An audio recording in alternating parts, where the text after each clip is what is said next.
Shabbat Shalom, everybody. It's and brothers and sisters and family in Yeshua Mashiach, Jesus Christ of Nazareth, the Almighty King of Kings. It's November 28th, 2020, and I'm just going to share with you a few Chinese invasion dreams that I've had of America.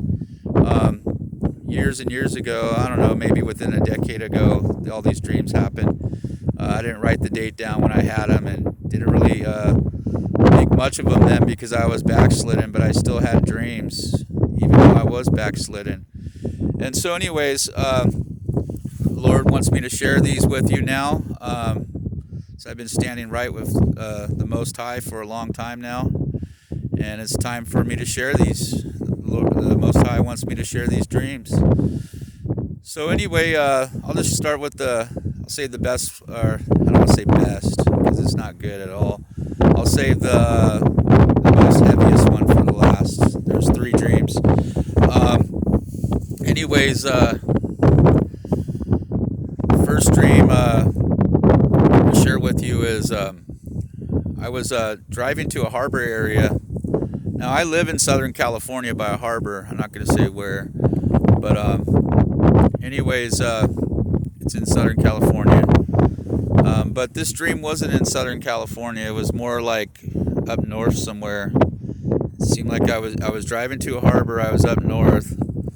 And it could have been, kind of looked like Oregon or Washington or something state.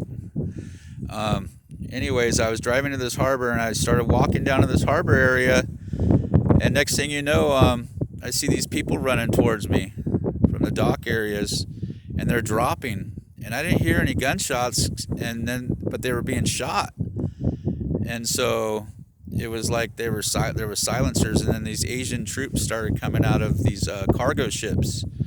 And they were like delivery cargo ships. They weren't a military They weren't military ships. They were like delivery, like you see when they do the deliveries, as big cargo ships. And they were coming out, and they had guns with silencers. And then I took off, and then the dream ended. So that's all I can remember of it. Another dream I had, I remember it was either Oregon or Washington area. I was on that area somewhere. And they were capturing us, and I remember being captured, and this was like years ago. Within like a decade ago, I had these dreams, and this was before they were building these islands in the China Sea, and these islands were in the dream, and they were taking us to those islands, and I remember they were it was like a kind of like a, I don't know, it could have been a halfway point or something that they were. I don't know if they were just dropping us off there to kill us or what, but I just remember going onto those islands, and I didn't die on that island. I remember the dream went to something else. You know how dreams will hop around, they'll go from one thing to another thing, and it seemed like I was deeper into the future, and next thing you know, I was like either in China or North Korea or somewhere. These guys were Asian troops. Seemed like China mostly, maybe. I don't think it was North Korea. Could have been, though.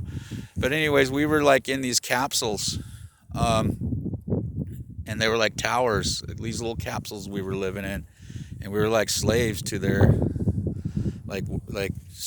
captives, their prisoner slaves, and we were like in these little egg-shaped capsules. It was like a tower of them. It was really weird. Then the dream, I can't remember anything else.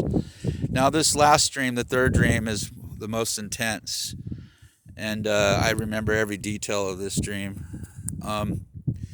So I was at my dad's house. I remember there was martial law for a while, and we were bunkered down at my dad's house, my family and stuff. And I remember having to go down to survive, to get food, water from different areas of the land around there. And then I remember there was military troops guarding the road. He lives kind of in the boondock areas in Southern California, but it's a nice farming area, a lot of farms and different things. And so I think the military were kind of protecting that area.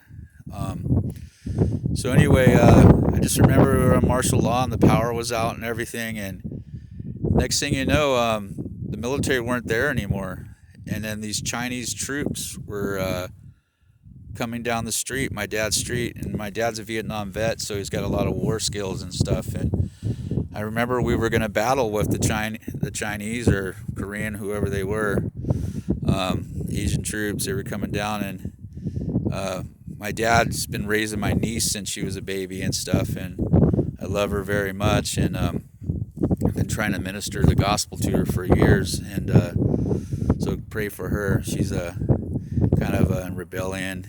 She says she's an atheist, but she went to a private school. She's just in rebellion. So keep her in prayer, please. That's miracles, and God reveals Himself to her.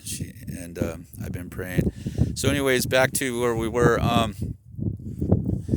We were bunkered down, and then the Chinese were coming up the street, and my niece, she got paranoid, and she ran out to surrender them because they had a missile launcher thing, one of those things they put on their shoulder. They're ready to shoot a little missile. I forgot what they call them. But anyway, she got scared and ran out, and we were ready to battle. We were ready to go down. We didn't want to be captured. And so anyway, so I said, oh man, I gotta go help her, man. She's my niece. I love her a lot. I've been trying to get her saved and stuff. So I ran out to surrender with her to make sure she's okay.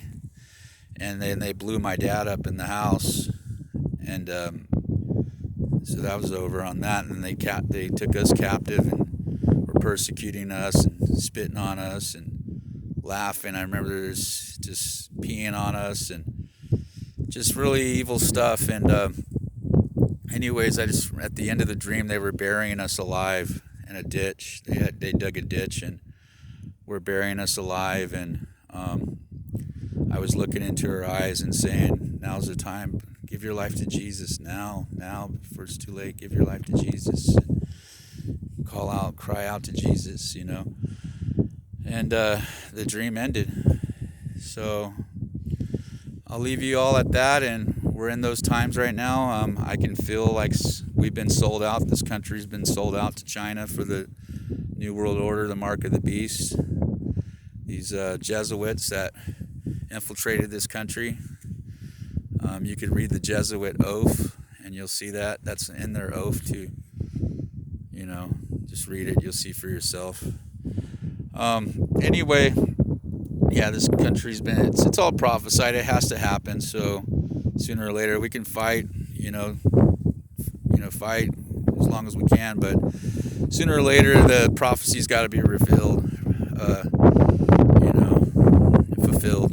So just keep your hope and trust in Yeshua HaMashiach, Jesus Christ of Nazareth, the Almighty King of Kings, and do His will and trust in Him, and He'll direct all your paths. All right. Shalom.